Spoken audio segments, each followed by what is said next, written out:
All right, this is going on how the truth is spreading. You know, we were once in a time where there we go, right on time. We were once in a time, and to some people, we still are in that time. You know, some people still in the Stone Age, and there's nothing we can do to help them. But we were once in a time where there was no truth out here. There was nothing to, you know, keep us looking forward. You know, there was Daniel chapter 12, you know, and it said how basically Daniel shut up the book until the time of the ends. You know, seal the book. And the book has been sealed. And because it's been sealed, you know, you can open a book and you can, you know, read it, but you can't understand it. You know, there's prophecies happening, and there's people that's still not understanding that we're in the midst of these prophecies. You know, Deuteronomy 28 verse 68 happened while the book was still sealed, but nevertheless, it was still, you know, prophecies were still going. Books being open, that comes back with Abba Bivens. You know, uh, real quick, this is Second Esdras verses. Wait a second.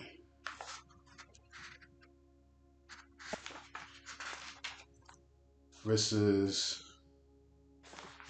Okay, Second Esdras 7:30. Okay, I'll start with 29. After these years shall my son Hamashiach die, and all men that have life. All men that have life are the prophets and everybody. And the world shall be turned into the old silence 7 days, as in the former judgments, so that no man shall remain. So the world turned to that old silence for 7 days. You had no prophets prophesying the downfall of the British Empire, the Spanish Empire, the French Empire. You know, Most High basically shut us up. We weren't out prophesying. We weren't out, you know, writing scrolls and epistles and stuff like that. You know, we were shut up. You know, the book sealed.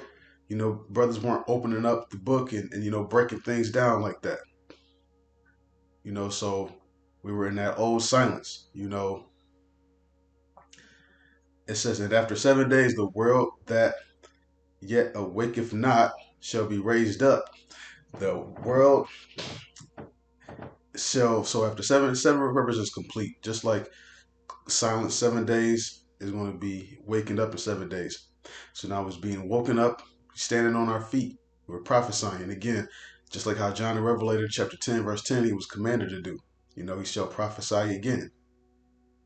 And then, you know, the buildings are coming together, bone to his bone. And we're just coming together. We're constructing that third temple that's going on. Uh, so, like as in former judgments, what happened in the former judgments? Most High would always send a prophet to go out and prophesy downfall. He wouldn't just bring it just a judgment. Okay, here's my prophets. They're prophesying. They're saying you're going to come down, and everybody's like, oh, this looks familiar. Here we are in the midst of attaining the height noonday of our rulership, and you got prophets, the Hebrew Israelites, the ones who we took crafty counsel to cut them off from being a nation, and they found out who they are, and they're out prophesying, and they found out who we are, and they're prophesying against us, and they can't stand it. And so with that, you have, this flood of knowledge is going on. The world that awakened, because when you are opposite of awake is sleep, and everybody has been asleep. Actually, shall I say dead?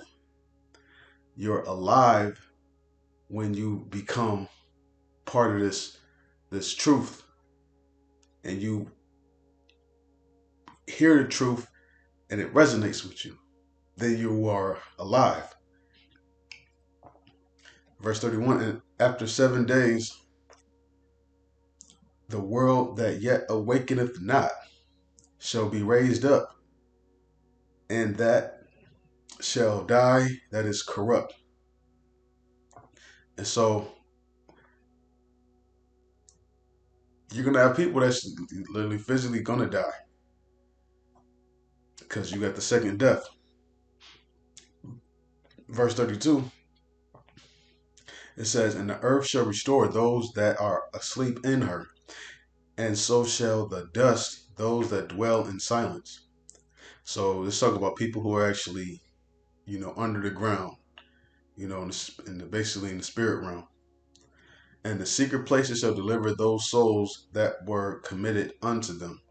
And the Most High shall appear upon the seat of judgment, and misery shall pass away, and long suffering shall have an end.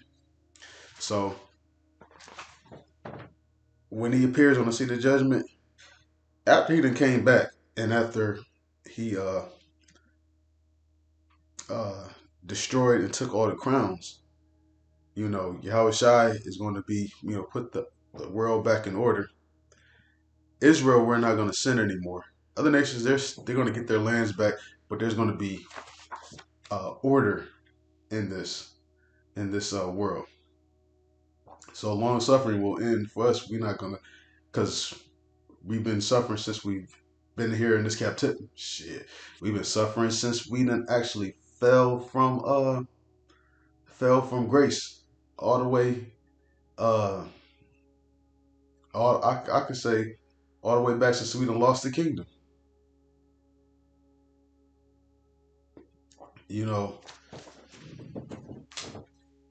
But right now everybody is sleep. The world that awaketh not. I'm gonna grab this. Is Isaiah chapter 60 and verse 2. It says, for all those things hath mine hand made, and all those things have been, saith Yahweh. But to this man, Slaki, this is 66. Isaiah 60. Isaiah 60 in verse 2 says, matter of fact, I'm going to start with verse 1. Arise, shine, for thy light is come, and the glory of Yahweh is risen upon thee. So this truth has come upon us. We're supposed to let our light shine. Abba Bivens woke up, and he's basically the pioneer of, if you can receive it, John the Baptist, who was prophesied to come yet again. And yes, he's came again and basically helped to restore us. Now we're out prophesying. Go, arise, shine, for thy light is come, and the glory of Yahweh is risen upon thee. For behold, the darkness shall cover the earth, and gross darkness the people. But Yahweh shall arise upon thee, and his glory shall be seen upon thee. So we're that light that people can see, navigating through that dark. You got your lamps, and you have to have oil with your lamps. Or else what happened?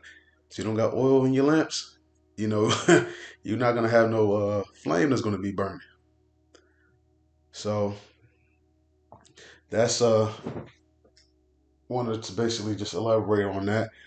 And I hope this has been edifying. And on that note, I want to give all praises to Yahweh Bashem Yahweh Shai, Bashem Kodash. Double honors to the elders GMS who were well. Peace, salutations to Lake Akim on the four corners, pushing the truth for sincerity. Peace be unto you, and shalom.